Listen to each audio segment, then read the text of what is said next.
자, 기본이론 과정 13번째 시간 진행하도록 하겠습니다. 여러분 교재는 102페이지예요. 네, 102페이지 하다 보시면 자, 2번 챕터 수요 곡선이다 소개되고 있죠. 여기서부터 자, 설명을 드리도록 하겠습니다. 자, 먼저 이제 수요 함수라는 게 있어요. 자, 여하튼 수요 함수로부터 수요 법칙을 도출합니다. 자, 그리고 수요 법칙을 그림으로 표현한 게 수요 곡선이다. 이렇게 해서 흐름을 이해하시면 훨씬 더 쉽게 정리가 될 겁니다. 자, 먼저 수요 함수입니다. 자, 수요 함수라는 것은 수요량이라는 게 있어요. 그럼 수요량에 영향을 미치는 여러 가지 요인들이 있다라는 겁니다. 처음 수요량에 영향을 미치는 여러 가지 요인들과 수요량과의 함수 관계를 우리가 수요 함수다 이렇게 표현합니다. 자, 그럼 우리는 먼저 이제 아파트 매매 시장을 가정할 수 있도록 하겠습니다. 사실 우리 시험에서도 가장 많은 예로 출제된 게 바로 아파트 매매 시장이에요. 뭐 경우에서는 주택 매매 시장이다 이렇게도 출제가 됩니다. 그럼 우리는 아파트 매매 시장 일통해서 학습을 한다면 충분히 응용할 수가 있다 이렇게 생각해 봅니다. 자, 그럼 아파트 매매 시장을 가정하겠는데 이때 당해 재화다라는 표현이 있어요. 당해 재화 또는 뭐 해당 재화다 이렇게 표현하는데 이때 당해 재화는 뭘 의미할 것인가? 바로 거래되는 재화를 의미한다는 겁니다. 자, 보세요. 아파트 매매 시장에서 당해 재화는 뭐가 될까요? 자, 아파트 매매 시장에서 거래된 재화는 뭡니까? 사고할까요? 아니겠지요. 뭐가 됩니까? 아파트가 거래된다. 따라서 아파트 매매 시장에서 당해 재화는 어때? 아파트다 할 수 있겠지요. 그리고 참고로 주택 매매 시장입니다. 그럼 주택 매매 시장에서 거래된 재화는 뭡니까? 주택이다 할 수 있겠지요. 그럼 당해전 어때? 주택이 되는 것이다. 이렇게 생각하시고 앞으로 우리가 당해제와 이 표현 많이 쓸 겁니다. 또는 해당제와다 생각하시고 당해전은 시장에서 거래된 재화를 말한다. 그럼 아파트 매매시장이면 당해전은 아파트가 된다. 이렇게 생각하시면 되겠습니다. 자, 지금 이제 아파트 매매시장을 가정하겠는데 자, 아파트 매매시장에서 아파트의 수요량에 영향을 미치는 요인들이 여러 가지가 있다는 겁니다. 자, 기호로 제가 F자 넣어드렸습니다. 크게 뭐 신경 쓸 필요는 없겠는데 우리 흔히 함수 관계에 있다. 이때 함수 이걸 영어로 표현하면 어때? 펑션 이렇게 표현되는 겁니다. 그래서 첫 글자 F자를 따는 것이다. 참고하시고 또는 뭐 요인들이다. 그래서 팩터 뭐 첫 글자를 따기도 한다. 뭐 참고만 하시면 되겠어요. 뭐 신경 쓸 필요는 없겠고 자, 그럼 보세요. 이제 아파트 수요량에는 어떤 요인들이 영향을 미칠 것인가? 먼저 자, 아파트의 가격 어때? 영향을 미치겠지요. 그리고 우리 앞서 뵀지만 아파트 매매 시장이다. 이 어떤 부동산 시장은 어때? 지역적 시장이다 할 수 있겠죠. 또는 뭐 국지적 시장이다 할 수 있겠습니다. 지금 시장이 지역적으로 형성이 되기 때문에 이 지역의 인구수 여기에서도 영향을 받는다 할 수 있겠죠. 그래서 인구수 여기서도 영향을 받겠고 이 어떤 지역 주민들의 소득 수준이 어떻느냐 여기서도 영향을 받겠죠. 소득. 자, 그리고 이 지역 주민들이 아파트를 좋아하느냐 싫어하느냐 이 어떤 기호도 또는 뭐 선호도 취향이다 표현할 수 있는데 여기에서도 영향을 받게 된다라는 겁니다. 자, 다음은 아파트와 대체 관계에 있는 재화가 있겠죠. 좀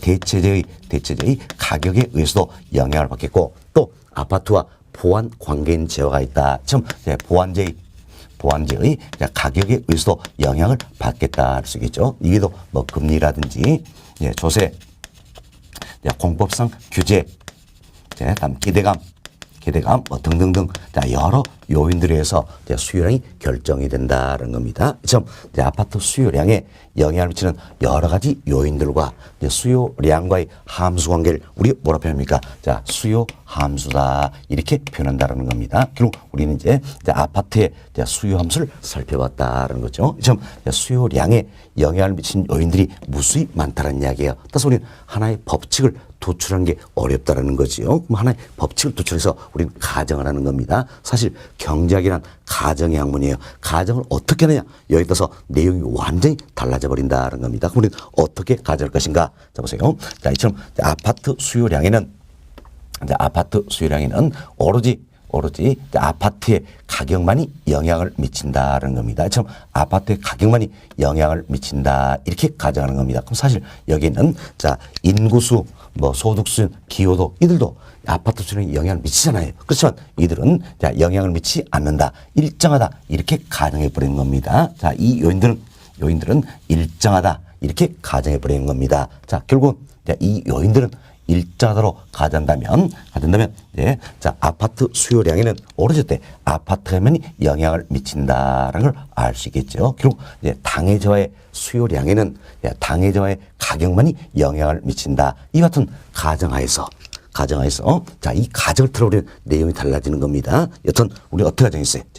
자, 아파트 수량에는 오로지 아파트의 가격만이 영향을 미친다. 나머지 요인들은 일자다라는 겁니다. 자, 결국 당해저하 수요량에는 당해저하의 가격만이 영향을 미친다. 이 같은 가정하에서 당해저하의 가격과 당해저하의 수요량 사이의 관계를 살펴보자라는 겁니다. 자, 그래서 이제 가격과 수요량 사이의 관계를 살펴보자라는 겁니다. 우리 편의상 이런 생각을 해봅시다. 가격이 2,000원 합니다. 2,000원 때 내가 어때? 이제 10개 사고자 한다라는 겁니다. 자, 가격이 2,000원에서 3,000원 이렇게 상승했습니다. 상승하면 어때? 10개보다 더 많이 사고자 할까요? 적게 사고자 할까요? 지금 사고자 사람 입장이에요. 수요자 사고자 사람 입장이다 생각하시고, 자, 2,000원에서 3,000원 상승하면 10개 어때? 당연히 더 적게 사고자 하겠지요. 그래서 5개 사고자 한다는 겁니다. 반면 똑같은 하나의 가격이 2,000원에서 1,000원 이렇게 하락했다는 이야기예요. 그럼 1,000원 하락하면 자 보세요. 2,000원 때는 내가 10개 사고자 했지요. 그렇지만 1,000원 이렇게 하라면 이때는 어때? 10개보다 많이 사고자 한다 할 수 있겠지요. 20개 이렇게 한번 생각해 봅시다. 자, 그래서 이제 우리 이 내용을 문자로 정리하겠는데, 자 보세요. 다른 조건은 일자는 가정하에서 자, 가격이 상승합니다. 자, 2,000에서 3,000으로 이처럼 가격이 상승한다는 이야기예요. 그럼 가격이 상승하면 어때? 수요량은 자, 10개에서 5개로 어때? 감소한다. 사실 알 수 있겠죠. 다음 가격이 2,000에서 1,000원으로 어때? 하락했습니다. 그럼 가격이 하락하니까 수요량은 10개에서 20개로 증가하더라. 이 사실 알 수 있겠죠. 이처럼 다른 요인 일자다. 가정하에서 당해저하의 가격이 상승하면 수요량은 어때? 감소한다는 겁니다. 당해저하의 가격이 하락하면 수요량은 어때? 증가한다 알 수 있겠죠. 따라서 가격과 수요량 사이는 어떤 관계가 있습니까? 반비례 관계에 있다는 걸 알 수 있겠네요.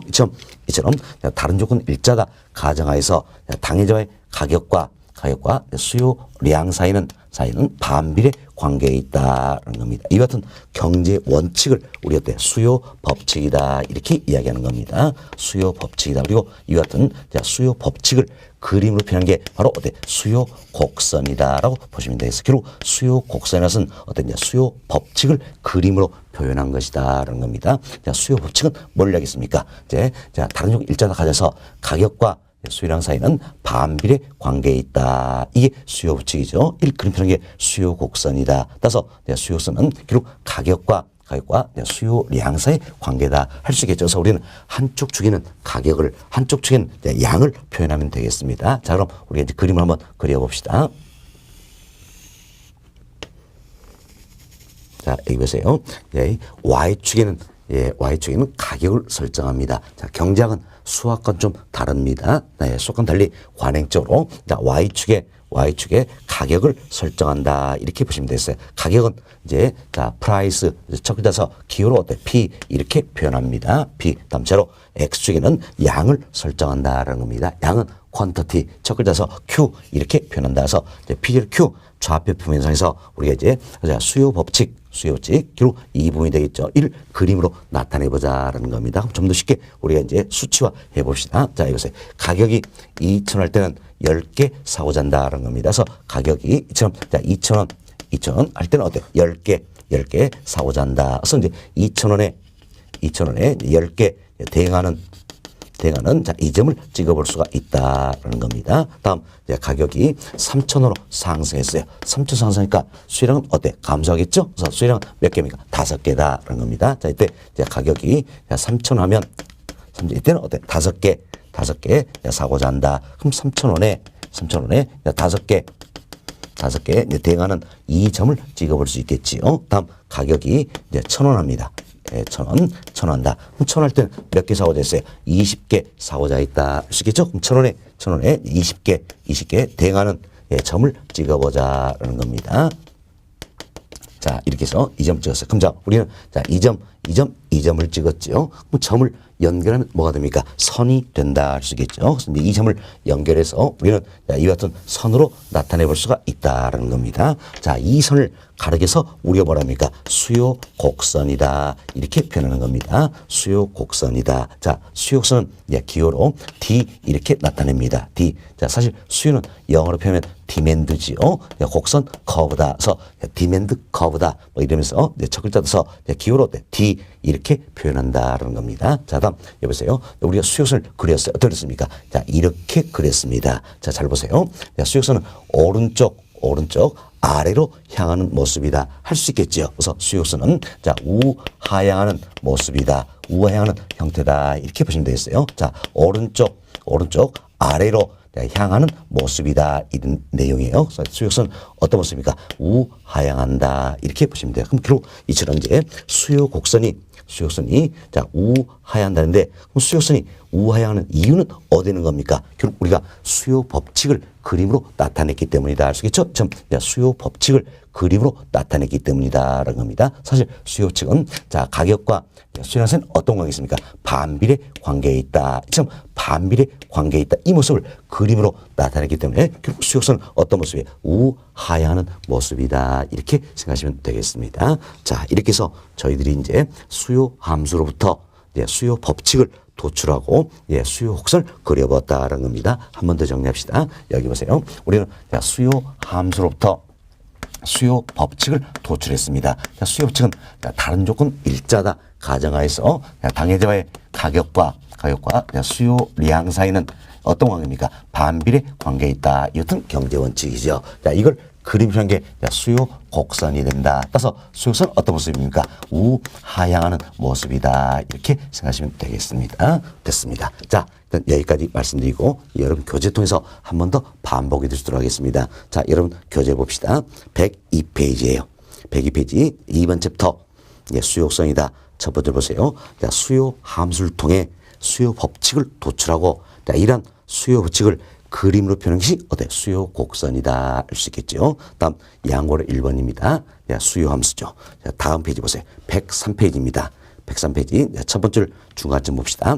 자, 아파트 매매 시장을 가져간다면 아파트의 수요량과 아파트의 수요량에 영향을 주는 요인들과의 함수 관계를 어때? 우리가 아파트의 수요 함수다 이렇게 표현할 수 있겠지요. 그 아래 박스가 들어있죠. 박스에 아파트의 수요 함수를 넣어드린 겁니다. 그래서 이제 아파트 수요 함수를 넣어드렸는데 이 중에 자, 이제 몇 가지 것만 발췌해서 칠판에 어떻게 이렇게 판설해드렸다 이렇게 생각하시면 되겠습니다. 다음 양고리 2번 봅시다. 양고리 첫 번째 줄입니다. 자, 당해제 가격 이외의 요인은 모두 일자단 가정하에 자, 저희들이 어떻게 해야 되겠습니까? 이처럼 자, 당해자의 가격 자, 아파트 매매시니까 당해전 아파트지요. 그래서 당해자 가격이 뭡니까? 아파트 가격이지요. 그럼 아파트의 가격 이외의 이 요인들은 어떻습니까? 모두 어때? 일정하다. 이 요인들은 일정하다. 지금 이렇게 가정하고 저희들이 출발하는 겁니다. 그래서 교재 보시면 자, 당해자의 가격 이외의 요인은 모두 일정하다는 가정하에서 당해자의 가격과 수량 사이는 어떤 관계? 반비례 관계에 있다는 겁니다. 자, 이것은 경제 원칙을 어때? 수요 법칙이란다는 거죠. 즉 가격이 상승하면 수요량은 어때? 감소. 가격이 하락하면 수요량은 증가한다. 이것은 경제 원칙을 수요 법칙이란다는 겁니다. 그래서 아파트 매매 시장도 마찬가지란 이야기예요. 아파트 가격이 상승하면 당연히 아파트 수요량은 어때? 감소하겠지요.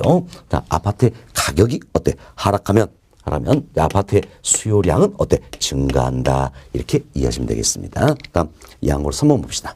첫 번째를 자, 당해제 가격 이외의 요인은 모두 일자라는 가정하에 당해제 가격과 수요량과의 관계를 나타낸 곡선이 바로 뭡니까? 수요 곡선이다. 이렇게 이해하시면 되겠지요. 자, 그리고 그 아래줄 그 부분 보세요. 자, 이러한 수요곡선은 우하향하는 모습을 보이게 된다. 그래서 수요곡선 어떤 모습입니까? 우하향하는 모습이다. 이렇게 생각하시면 되겠습니다. 자, 그리고 그 아래 박스에 그림 들어있지요. 그러면 수요곡선을 넣어드린 겁니다. 자, 우리 수요곡선 이렇게 그렸죠. 기호로 어때? D 표현했습니다. D 표현했고 어떤 모습입니까? 우하향하는 모습이다. 이렇게 생각하시면 되겠습니다. 자, 이 정도 말씀을 드리고요. 이제 여름 교재 105페이지로 넘어갑니다. 네, 105페이지는 세 번째부터 수요량의 변화와 수요의 변화가 소개되어 있죠. 너무너무 중요한 부분이에요. 잘 들어보시기 바라겠습니다. 자, 저희들이 이처럼 수요 곡선을 그렸어요. 수요 곡선 그렸는데 Y축에 뭘 설정했습니까? 가격을 설정했죠. 이때 Y축에 설정한 가격은 자 보세요. 당해제와의 가격이 될까요? 대체제 가격이 될까요? 그렇죠. Y축에 설정한 건 당해제와의 가격이에요. 당해제에서 Y축에 설정해놓은 당해제와의 가격이 변하면 어떤 현상이 나타날 것인가 살펴봅시다. 자, 먼저 보세요. 가격이 2,000원에서 3,000원으로 이렇게 상승합니다. 그럼 가격이 상승하면 당연히 어떻습니까? 수요량이 감소하겠지요. 그래서 수요량은 10개에서 5개로 어때? 지금 수요량이 감소하더라는 겁니다. 그래서 가격이 상승하면 수요량은 어때? 감소한다. 그래서 어떤 결과가 될 것인가? 자, 2,000할 때는 10개 사고자 있지요. 바로 2점이 되겠네요. 자, 3,000할 때는 5개 사고자 한다. 바로 2점이 되겠지요. 결국은 가격이 상승하면 수요량이 감소해서 자, 이 같은 수요선 내에서 또는 수요선 상에서 이 점으로 어때? 점의 이동이 이루어진다 알 수 있겠죠. 자, 수요량이 감소했으니까 어느 쪽입니까? 좌측으로 점의 이동이 이루어진다. 이렇게 이해하시면 되겠네요. 다음 여기서 이제 가격이 2,000원에서 1,000원으로 하락했습니다. 이처럼 Y축에 설정해놓은 당해제 가격이 하락했어요. 가격이 하락하면 당연히 수요량은 어떻습니까? 증가한다 할 수 있겠죠. 수요량은 이렇게 증가한다. 그래서 2,000원 때는 10개 사고자 했죠. 1,000원 할 때는 어때? 20개 사고자 한다. 그래서 가격이 하락하면 수요량은 어때? 증가한다라는 겁니다. 자, 그래서 2,000원 할 때는 10개니까 2점이 되겠지요. 1,000원 할 때는 어때? 20개니까 2점이 되겠다라는 겁니다. 결국 가격이 하락하면 수요량이 증가해서 수요선 내에서 또는 수요선 상에서 이 점은 어때? 점의 이동이 이루어진다. 이걸 알 수 있다라는 겁니다.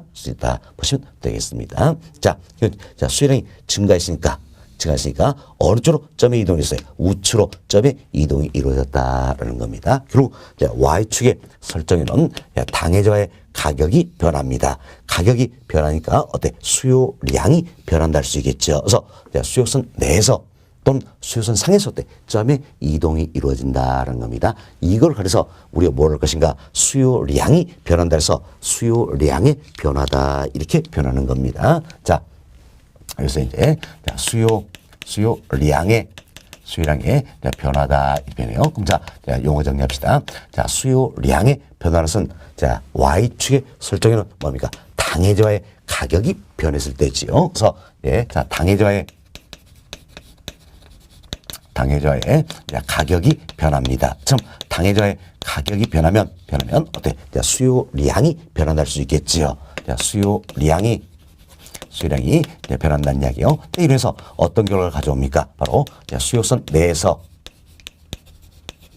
또는 수요선 상에서 점의 이동을 초래한다는 겁니다. 이래서 뭐랍니까? 수요량의 변화다 이렇게 표현하는 겁니다. 자, 그럼 여기 보세요. 자, 당해제와의 가격이 변한다는 이야기. 결국 가격이 상승합니다. 그럼 가격이 상승하면 수요량이 어때? 변하겠지요. 자, 수요량은 감소한다라는 겁니다. 자, 그래서 수요선 내에서 점의 이동을 초래한다라는 거죠. 어떻게? 감소니까 좌측으로 점의 이동이 이루어진다 할 수 있겠죠. 다음 당해제와의 가격이 변합니다. 자, 가격이 하락한다는 이야기. 하락하면 수요량이 변하겠지요. 수요량은 어때? 증가한다. 그래서 어떤 결과가 됩니까? 바로 수요선 내에서 또는 수요선 상에서 점의 이동이 이루어진다.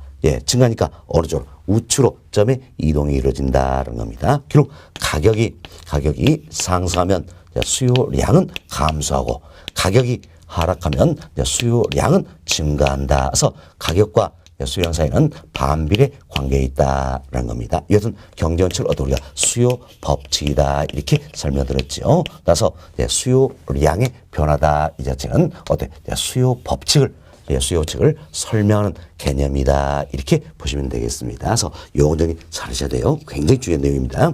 자, 수요량의 변화는 뭘로 있습니까? Y축에 설정해놓은 당해제와의 가격이 변해서 그래서 수요선 내에서 또는 수역선 상에서 점의 이동을 초래하는 것을 말한다. 이렇게 보시면 되겠어요. 따라서 수요량의 변화를 가져간 원인은 뭡니까? 바로 당해자의 가격이 변한 경우다라는 겁니다. 어떤 경우가 됩니까? 수요선 내에서 점의 이동을 초래한다. 이렇게 보시면 되겠어요. 자, 다음 저희들이 지금까지 일자로 묶었던 이 요인들이 있다는 이야기예요. 자, 이 요인들은 일자다 이게 묶어놨죠. 이 요인들이 변하면 어떻게 될 것인가 살펴보도록 하겠습니다. 먼저 우리가 이제 인구수 이걸 한번 생각합시다. 인구수. 자, 무슨 이제 자 인구가 증가한다. 이걸 가정을 한번 해봅시다. 자, 인구가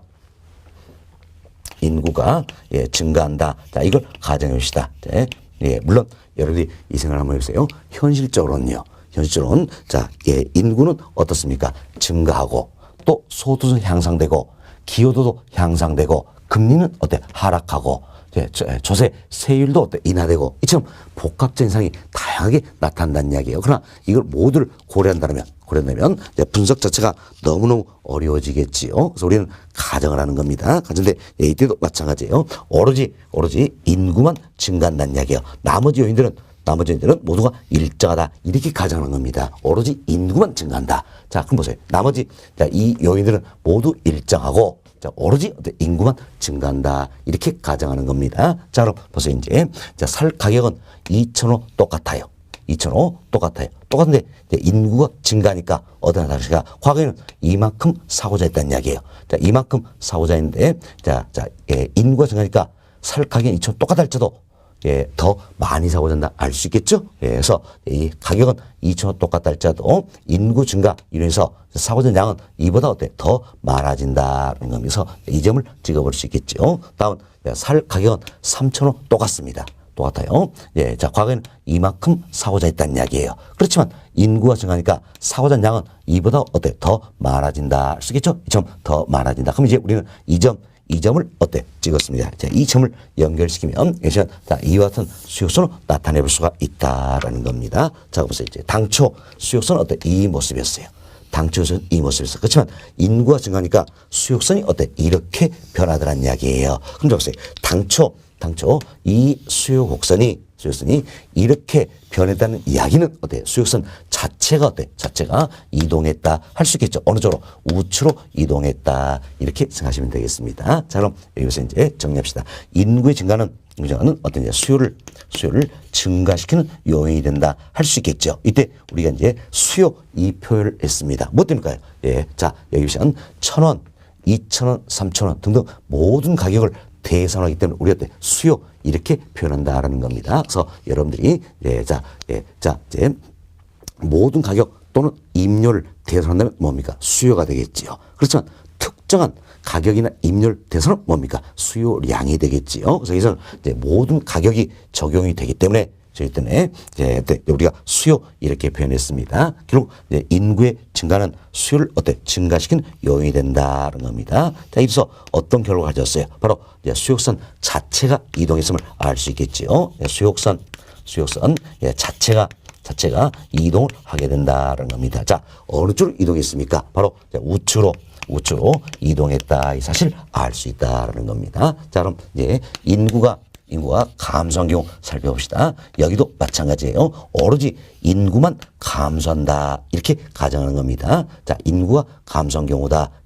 살펴봅시다. 자, 보세요. 이제 살 가격은 똑같다는 이야기예요. 똑같다. 오로지 인구만 감소한다는 이야기예요. 살 가격은 2,000원 똑같아요. 그럼 과거에는 이만큼 사고자 했어요. 그렇지만 인구가 감소하니까 사고자 양은 이보다 더 많아집니까? 적어집니까? 그렇죠. 적어진다 할 수 있겠죠. 이 점 찍어볼 수 있겠네요. 다음 보세요. 살 가격은 3,000원 똑같아요. 과거에는 이만큼 사고자 했다는 이야기예요. 그래 인구가 감소하니까 사고자 양은 이보다 어떻습니까? 더 적어진다. 이 점 찍어봅시다. 그럼 이 점을 연결해서 우리는 이렇게 그려볼 수가 있다라는 겁니다. 그럼 잘 보세요. 당초 수요선은 이 모습이었어요. 이 모습인데 인구가 감소하니까 수요선이 어떻습니까? 이렇게 변하더라는 이야기예요. 그럼 여기는 당초 이 수요선이 이렇게 변했다는 이야기는 그런 뭡니까? 수요선 자체가 어느 쪽으로? 좌측으로 이동했다는 걸 알 수 있다는 겁니다. 자, 정리합시다. 이제 인구의 감소는 결국 수요를 이제 감소시키는 요인이 되겠죠. 이것도 마찬가지예요. 모든 가격을 대선하니까 수요 이렇게 표현했습니다. 수요가 감소한다. 자, 이래서 수요선 자체가 이동하겠지요. 어느 쪽으로 이동했습니까? 바로 좌측으로 이동했다. 이렇게 생각하시면 되겠습니다. 자, 그럼 여기 보니까 자, 이처럼 인구가 변했네요. 자, 인구가 변하니까 결국 어때? 수요선 자체가 이동하더라. 이 사실 알 수 있다라는 겁니다. 결국 인구가 변했다는 이야기는 어때? Y축에 설정해 놓은 당해자의 가격 이외의 요인이 변했다. 할 수 있겠죠. 이처럼 Y축에 설정해 놓은 당해자의 가격 이외의 요인이 변하니까 결국 어때? 수요선 자체가 이동하더라는 걸 알 수 있겠죠. 이걸 우리가 뭐로 표현할 것인가? 자, 이처럼 수요가 변한다 해서 수요의 변화다. 이렇게 표현하는 겁니다. 이를 우리가 이제 수요의 변화다. 이렇게 표현한다라고 보시면 되겠습니다. 자, 그럼 이제 용어 정리합시다. 자, 수요의 변화라는 것은 Y축에 설정해 놓은 당해자의 가격 이외의 요인이 변한다는 이야기예요. 당해자 가격 이외의 요인이 변해서 동일한 가격 수준에서 수요량이 변하게 됩니다. 자, 이건 여러분이 이렇게 이해하셔야 되는 겁니다. 아차면 혼돈 쉬운 부분인데 동일한 가격에서 수요량이 변한다는 이야기요. 자, 여기 보세요. 여기서 이제 2,000원이란 이 가격에 대해서 수요량은 과거에 어때? 이 크기였지요. 이 크기인데 인구가 증가하니까 가격은 2,000원 동일하도 수요량은 어떻습니까? 이렇게 변하게 된다는 이야기예요. 그죠? 자, 그럼 당초에 수요량 크기는 이 크기였어요. 인구가 감소하니까 가격은 2,000원 동일하도 수요량은 어때? 이렇게 감소한다. 할 수 있겠지요. 자, 이처럼 동일한 가격이랄지라도 수요량이 이 크기에서 이 크기로 또 이 크기에서 이 크기로 변한다는 이야기예요. 이렇게 이해하셔야 되는 겁니다. 그래서 동일한 가격에서 수요량이 변한다. 자, 이래서 어떤 결과가 될 것인가? 바로 수요선 자체가 이동을 하게 된다는 걸 알 수 있겠지요. 그래서 수요가 증가하니까 자, 보세요. 수요가 증가했네요. 그럼 수요선 자체가 어느 쪽으로 이동합니까? 우측으로 이동한다는 거죠. 수요가 증가하니까 수요선 자체가 우측으로 이동을 하게 돼 있고, 다음 수요가 감소합니다. 감소하면 수요는 자체가 어느 쪽입니까? 자, 수요 감소할 때 어느 쪽입니까? 좌측으로 이동을 하게 된다는 겁니다. 이때는 좌측으로 이동을 하게 된다는 거예요. 자, 이처럼 Y축에 설정해 놓은 당해자의 가격 이외의 요인이 변합니다. 그래서 동일한 가격하에서 수요량이 변하더라. 그래서 수요선 자체 이동을 가져온다는 이야기예요. 이를 가리켜서 우리가 뭐랍니까? 수요의 변화다. 이렇게 표현하는 겁니다. 그럼 결국은 이제 수요의 변화를 가져온 요인은 뭡니까? 수요 함수에서 당해자 가격 이외의 요인이 변했을 경우다라는 겁니다. 어떤 변화를 줬어요? 바로 수요선 자체가 이동을 하게 된다. 이렇게 보시면 되겠습니다. 자, 이렇게 해서 저희들이 이제 수요량의 변화 그리고 수요의 변화 용어 설명 다 드렸습니다. 너무너무 중요한 부분이라 그랬어요. 자, 다시 봅시다. 수요량의 변화라는 것은 Y축 설정에는 당해자의 가격이 변해서 수요선 내에서 점의 이동을 초래한 것을 말한다는 겁니다. 다음 수요의 변화는 당해자 가격 이외의 요인이 변해서 수요선 자체가 이동한 것을 말한다. 그래서 용어 잘 하시고 다음은 이분도 비교를 합시다. 자, 보세요. 수요량의 변화 요인과 수요의 변화 요인 반드시 구별이 되셔야 되는 겁니다. 그러나 어려운 건 아닙니다. 여러분들이 수요량의 변화 요인과 수요의 변화 요인 이걸 구별해서는 당해자보다 이것만 빨리 찾으면 되는 겁니다. 그래서 당해자가 뭐다? 이것만 찾아서 당해자의 가격이 변한다면 어디 합니까? 수요량의 변화 요인이 되겠지요. 그리고 수요함수에서 당해자 가격 이외의 요인이 변한다면 이는 어디 합니까? 수요의 변화 요인에 해당한다. 이렇게 생각하시면 되겠습니다. 자, 그럼 우리가 이제 이런 예를 한번 들어보죠. 자, 주택 매매 시장 가정해 봅시다. 그럼 주택 매매 시장이다. 매매시장이야. 자, 이 같은 경우에는 당해자가 뭐가 됩니까? 주택이 되겠지요.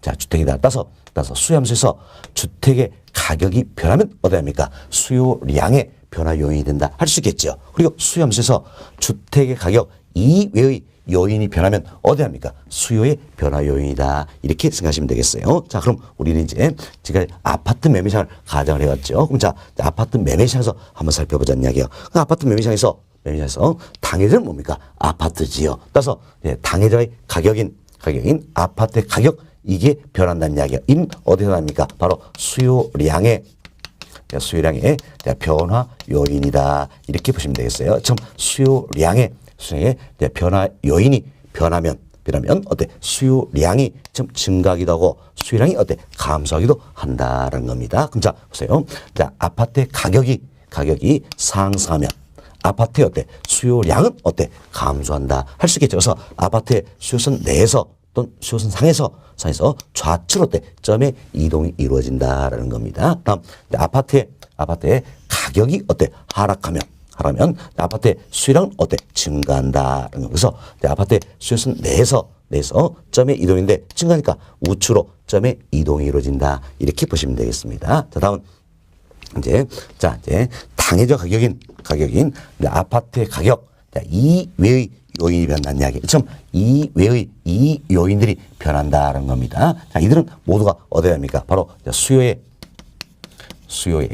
변화 요인에 해당이 된다는 겁니다. 참 수요의 변화 요인이 변하면 어때? 경우에 따라서는 수요가 증가하기도 하고 수요가 감소하기도 한다는 겁니다. 자, 잘 보세요. 자, 수요량의 변화 요인이 변합니다. 그럼 이때는 어때? 수요량이 증가하기도 하고 감소하기도 하는 거예요. 반면 수요의 변화 요인이 변한다는 이야기야. 그럼 이때는 어때? 수요가 증가하기도 하고 수요가 어때? 감소하기도 한다는 겁니다. 이때 수요가 증가하면 수요선 자체는 어디입니까? 우측으로 이동하겠지요. 수요가 감소하면 수요선 자체가 어느 쪽으로 좌측으로 이동을 하게 된다. 이렇게 이해하시면 되겠습니다. 됐습니다. 자, 이렇게 해서 저희들이 이제 수요량의 변화 요인 그리고 수요의 변화 요인 구별해 드렸습니다. 어려운 건 아니죠? 뭘 먼저 찾자? 당해자가 뭐다? 이걸 빨리 찾자는 이야기예요. 빨리 찾아서 당해자의 가격이 변하면 이는 어디에 합니까? 바로 수요량의 변화 요인이다. 이렇게 생각하시고 당해자 가격 이외의 게 변하면 수요함수에서 당해자 가격 이위 요인이 변하면 이는 어디에 합니까? 수요의 변화 요인이다. 이렇게 구별하시면 크게 어려움은 없을 겁니다. 여튼 수요량의 변화 요인 그리고 수요의 변화 요인 잘 구별을 좀 해놓으시길 바라겠습니다. 자, 다음 수요량의 변화는 수요선 내에서 또는 수요선 상에서 점의 이동을 초래하는 것이죠. 반면 수요의 변화는 어때? 수요선 자체가 이동을 하는 것이다. 이렇게 해서 구별이 좀 되시면 되겠어요. 자, 일단 여기까지 말씀드리고 여러분 교재 한번 살펴드립니다. 자, 교재 봅시다. 여러분 교재 보시면 105페이지예요. 세 번째부터 수요량의 변화와 수요의 변화다 소개되고 있죠. 너무너무 중요한 부분이라 했어요. 여기는 별표 8개 해놓으시기 바라겠습니다. 별표 8개 해놓으시고요. 자, 양거래 1번 봅시다. 첫 번째, 당해자의 가격이 변하면 수요량이 변하여 수요선 내에서의 점의 이동을 초래한다. 그렇죠? 우리 예상 변경이죠. 당해자의 가격이 변하면 수요량이 변해서 수요선 내에서 점의 이동을 초래한다. 이를 뭐랍니까? 수요량의 변화다라는 겁니다. 자, 이는 수요 법칙을 설명하는 개념이다 알 수 있겠지요. 다음 양고래 2번 봅시다. 당해자 가격 이외의 요인이 변하면 동일한 가격 순에서 수요량이 변하여 수요선 자체 이동을 초래한다는 거죠. 자, 처럼 당해자 가격 이외의 요인이 변합니다. 그럼 동일한 가격일지도 수요량이 변하기 때문에 수요선 자체 이동을 초래한다는 거죠. 이때 수요의 증가는 수요선을 우측으로 이동시키는 거죠. 수요의 감소는 수요선을 좌측으로 이동시킨다는 겁니다. 이를 뭐라고 합니까? 수요의 변화다. 이렇게 표현하는 겁니다. 자, 그 아래 그림이 들어있네요. 그림 봅시다. 그림 첫 번째입니다. 자, 좌측인 그림이에요. 그럼 좌측을 보니까 수요선 내에서 점의 이동이 이루어진다 알 수 있겠죠. 그래서 점 A에서 점 B로 또는 점 A에서 점 C로 이처럼 수요선 내에서 점의 이동이 이루어진다라는 겁니다. 이를 가려서 우리가 뭐라고 했습니까? 수요량의 변화다 이렇게 이야기 드렸죠. 다음 두 번째 그림입니다. 우측에 나와 있는 그림 봅시다. 그러면 어때? 수요선 자체가 이동하고 있다 알 수 있겠죠? 그래서 D 수요선이 D1으로 또 D 수요선이 D2로 이처럼 수요선 자체가 이동하고 있다는 걸 알 수 있겠네요. 이걸 그래서 우리가 뭐라 했습니까? 수요의 변화다라는 겁니다. 그래서 여러분들이 이 그림 통해서 수요선 내에서 점의 이동이 이루어지면 수요량의 변화고 수요선 자체가 이동선 수요의 변화다. 이렇게 해서 한 번 더 구별을 좀 해보시기 바라겠습니다. 자, 다음 페이지 봅시다. 106페이지예요. 자, 106페이지는 양으로 3번. 아파트 매매 시장이다 소개되는데, 자, 저희들이 지금 말씀드린 것처럼 아파트 매매 시장을 가정해서 박스에 어떤 수요 함수 그리고 수요량의 변화인 수요의 변화인 이걸 구별해서 넣어드렸습니다. 먼저 박스 첫 번째 칸이에요. 첫 번째 칸은 뭡니까? 수요 함수다라는 거죠. 그래서 우리가 이제 아파트의 수요 함수 넣어드렸는데 이 중에 제가 이제 일부만 칠판에 판서를 통해서 지금 설명하고 있는 것이다. 이렇게 보시면 되겠습니다. 다음 두 번째 칸 보세요. 두 번째 칸은 수요량의 변화 요인이다. 그 얘기죠. 그럼 자 보세요. 아파트 매매 시장에서 자 아파트 수요 함수를 우리가 살펴봤네요. 이때 수요량의 변화 요인은 이처럼 수요량의 변화 요인은 딱 하나 있는 거죠. 뭡니까? 당해자의 가격이 변했을 때 뿐이라는 이야기야. 당해자는 뭡니까? 아파트지요. 그래서 당해자인 아파트의 가격이 변했을 때 이때가 바로 뭡니까? 수요량의 변화 요인이다. 그런 내용이에요. 다음 그 아래 칸 보세요.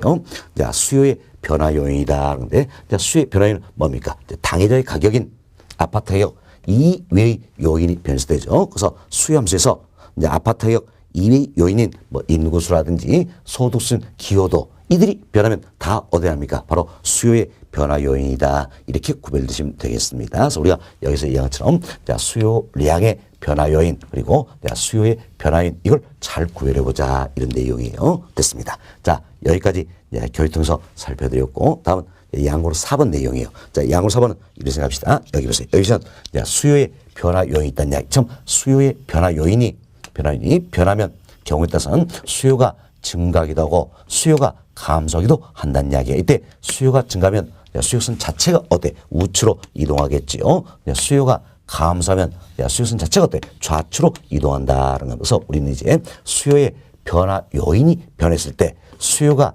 증가하느냐 수요가 감소냐 이걸 어때? 구별할 수 있어야 된다. 이도 우리 시험 완전 단골면이에요. 그러면 수요선 자체가 우측으로 이동하느냐 좌측으로 이동하느냐 이걸 어때? 구별할 수 있어야 된다는 겁니다. 자, 그럼 이제 하나씩 살펴드리겠는데 먼저 자 인구수입니다. 자 우리가 인구수는 자 이미 이야기 드렸죠? 우리가 조금 전에 살펴드렸어요. 자 인구가 증가하면 수요는 어때? 증가한다.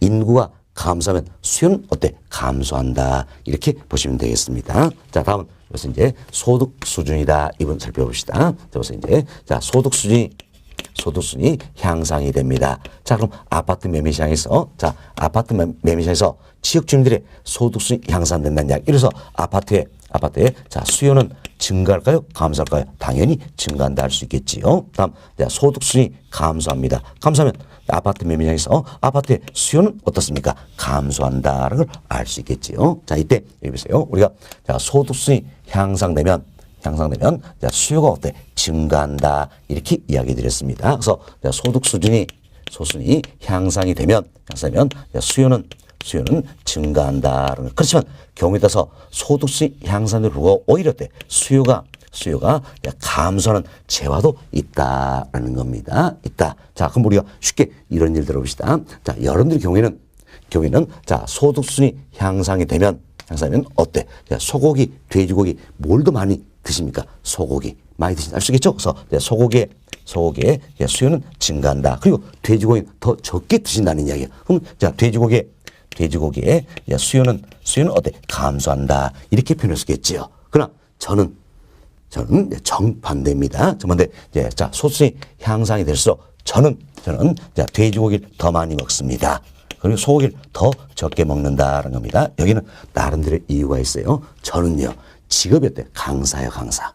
강사다 보니까 그러니까 소득수준이 향상했다는 이야기는 어때? 그만큼 강의를 많이 했다라는 거지요. 사실 여러분들이 이제 그동안 뭐 저와 함께 해보시면 아시겠지만 판서 분량이 좀 많은 편입니다. 여러분들 뭐 시각적인 효과를 위해서 판서를 많이 해드리고 있어요. 참 판서를 많이 하다 보니까 분필가루도 많이 먹습니다. 그죠? 그래서 이제 강의를 하면서 소득은 늘어있지만 그만큼 어때? 분필가루를 많이 먹기 때문에 목을 정화시키는 목적으로 의도적으로 돼지고기, 특히 비계 이걸 많이 먹는 겁니다. 그래서 이제 저 같은 경우에는 이제 소득이 향상이 될수록 돼지고기를 더 많이 먹고 소고기는 어때? 적게 먹는다라는 겁니다. 참 사람에 따라서 차이가 있다라는 이야기예요. 차이가 있다. 그렇기 때문에 이제 항상 우리 시험은 가정을 해주고 있다. 이 가정을 여러분이 이해하시면서 지문 살펴보시면 될 겁니다. 자, 그럼 여기서 이제 소득수준이 향상됐을 때 수요가 증가하는 게 정상일까요? 감소하는 게 정상일까요? 그렇죠.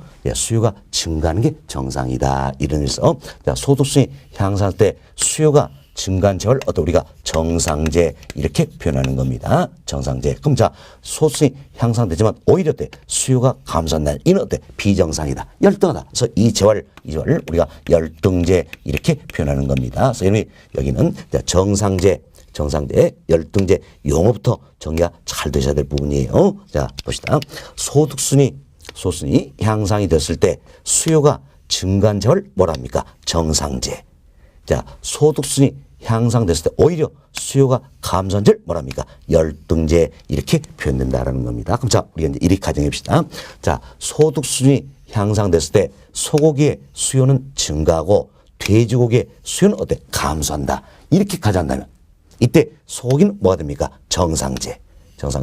돼지고기 뭐가 됩니까? 열등제가 된다라는 겁니다. 다음 또 이분 살펴봅시다.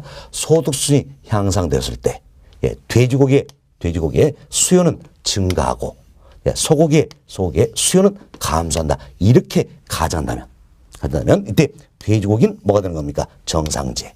자, 소고기는 뭐가 되는 겁니까? 열등제가 된다는 겁니다. 항상 우리 집에는 가정을 잘 보셔야 된다는 이야기예요. 여튼 이제 소득순이 향상이 됐을 때 수요가 증가하는 제를 뭐라 합니까? 정상제.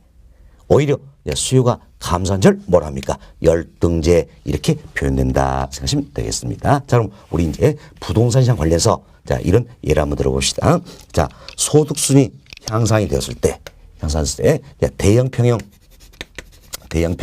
아파트의 수요는 증가하고 소형 평형 아파트의 수요는 감소한다. 이렇게 가정한다는 이야기예요. 이렇게 가정한다면 이때 대형 평형 아파트는 뭐가 되는 겁니까? 정상제. 자, 소형 평형 아파트는 뭐가 됩니까? 열등제가 된다. 이렇게 생각하시면 되겠습니다. 여튼 소득수준이 향상이 됐을 때 수요가 증가한 제를 정상제. 자, 오히려 수요 감소한 제를 열등제란다. 그래서 용량 잘 해주시고요. 이제 지문에 이렇게 표현이 되는 겁니다. 자, 여기 보세요. 소득순이 향상됐을 때 정상제 이렇게 표현되면 당연히 이렇다. 수요를 증가시킨 요인이다. 이렇게 판단하셔야 되겠죠. 다음 소득순이 향상됐을 때 열등제 이렇게 표현된다. 그럼 이는 수요를 감소시킨 요인이다. 이렇게 판단하시면 되는 겁니다. 정상제, 열등제 구분이 있으면 반드시 이 내용을 따라가야 된다. 그래서 소득순이 향상됐을 때 정상제는 수요를 증가시킨 요인이 되겠고 소득순이 향상할 때 열등제는 어떻습니까? 수요를 감소시킨 요인이다. 반드시 이 내용을 따라가야 됩니다. 그렇지만 정상제, 열등제 이런 구분이 없다는 이야기예요. 그럼 이런 구분이 없으면 항상 우리는 뭘 기준으로 하신가? 바로 정상제 이걸 기준으로 합니다. 정상제. 그래서 우리 앞서서 소득순이 향상됐을 때 수요는 증가한다. 이야기 됐죠? 바로 정상제를 기준으로 한 것이다. 그래서 지문에 정상제, 열등제 이런 구분이 있으면 반드시 이 내용을 따라가고요. 정상, 열등제 이런 구분이 없으면 항상 우리는 뭘 기준한다? 정상제 이걸 기준한다. 이렇게 생각하시면 되겠습니다. 됐습니다. 자, 그래서 소득 이야기를 드렸습니다. 자, 다음은 기여도입니다. 기여도. 자, 기여도는 다른 말로 우리가 이제 선호도다.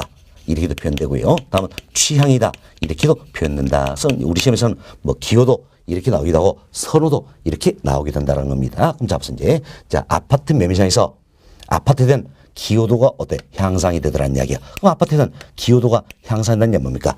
아파트를 좋아하는 마음이 어때? 더 생긴다는 이야기예요.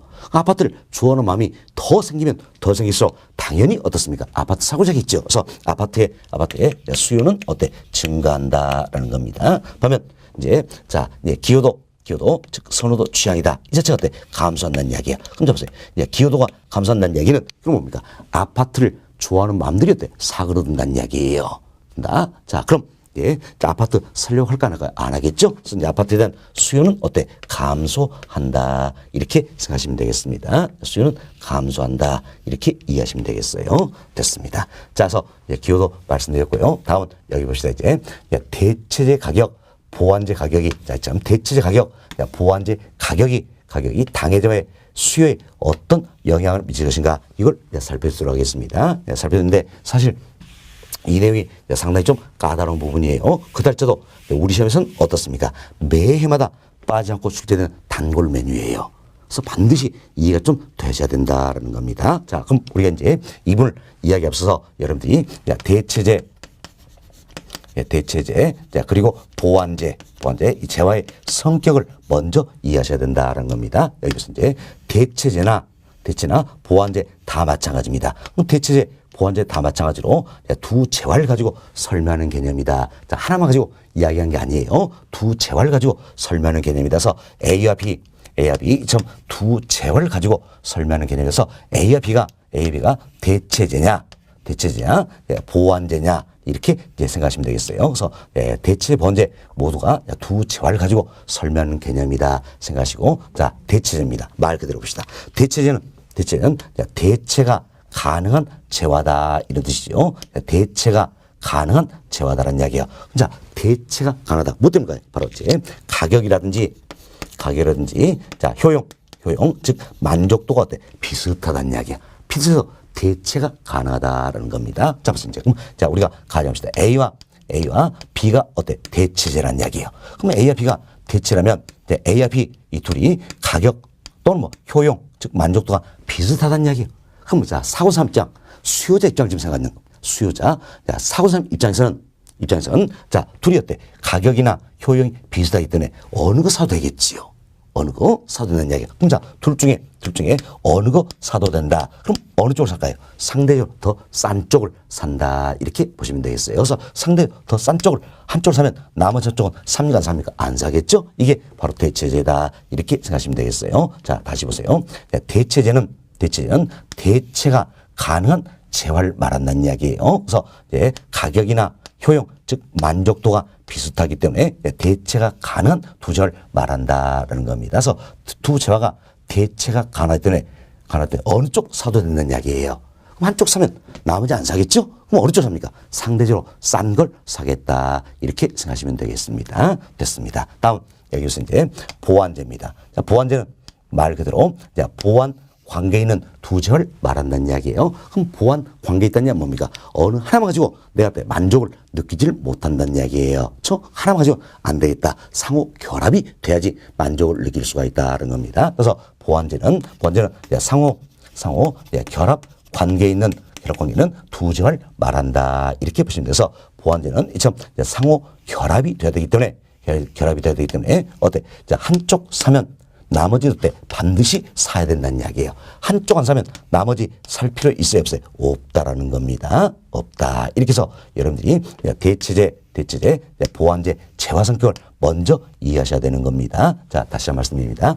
대체재는 대체 가능한 두 재화를 이야기하는 것이요. 그럼 대체 가능하기 때문에 수요자, 사고자 하는 사람 입장에서는 어느 쪽을 사야 된다는 얘기예요. 한쪽 사면 나머지 안 사겠지요. 그럼 어느 쪽을 사겠습니까? 상대적으로 싼 걸 산다 이 생각하시면 되겠고, 보완재는 상호 결합 관계는 두 재화를 의미한다라는 겁니다. 그렇죠? 상호 결합이 돼야 되기 때문에 한쪽 사면 나머지도 반드시 사야 된다는 이야기예요. 한쪽 안 사면 나머지 살 필요 있다 없다? 없다. 이렇게 생각하시면 되겠습니다. 자, 그럼 우리가 예를 한번 들어봅시다. 예를 한번 듣는데 이제 저의 경우를 말씀을 좀 드립니다. 근데 저는 이제 삼겹살 먹어도 좋고 오겹살 먹어도 좋다라는 이야기예요. 그럼 이때는 삼겹살 오겹살은 어떤 관계 있습니까? 어느 걸 먹어 줬기 때문에 대체 관계 있는 두 재화다 할 수 있겠지요. 또 처음처럼 처음처럼 자, 한 병을 마셔도 좋고, 예, 자, 그리고 참이슬 한 병을 마셔도 좋다는 이야기예요. 그럼 처음처럼 한 병을 마셔도 좋고, 참이슬 한 병을 마셔도 좋다라는 겁니다. 그럼 이때 저에게는 처음처럼 참이슬 뭐가 되는 겁니까? 대체제가 된다 할 수 있겠죠. 다음 또 이런 일 봅시다. 자, 처음처럼 자, 한 병을 마셔도 좋고, 자, 카스 한 병을 마셔도 좋다는 이야기예요. 자, 카스는 맥주 일종이죠. 자, 한 병을 마셔도 좋다. 그럼 자, 보세요. 처음처럼 한 병을 마셔도 좋고, 카스 한 병을 마셔도 좋다면 이때 처음처럼 카스인 뭐입니까? 자, 대체 관계에 있는 두 재화다 할 수 있겠지요. 자, 그럼 보세요. 이제 자, 예, 삼겹살과 오겹살, 처음처럼 참이슬, 처음처럼 카스 모두 어때? 대체 관계는 재화다. 이렇게 제 경우는 할 수가 있겠네요. 그럼 자, 보세요. 이제 삼겹살, 오겹살 대체가 되니까 어때? 어느 거 먹어도 좋다는 이야기야. 그럼 어느 거 먹습니까? 상대로 싼 걸 먹는다. 그럼 자, 삼겹살이 더 싸다면 삼겹살 이거 먹는다는 이야기예요. 그럼 자, 삼겹살을 먹으면 오겹살은 먹습니까? 안 먹습니까? 안 먹는다. 이렇게 생각하시면 되겠어요. 그리고 대체가 가능하다.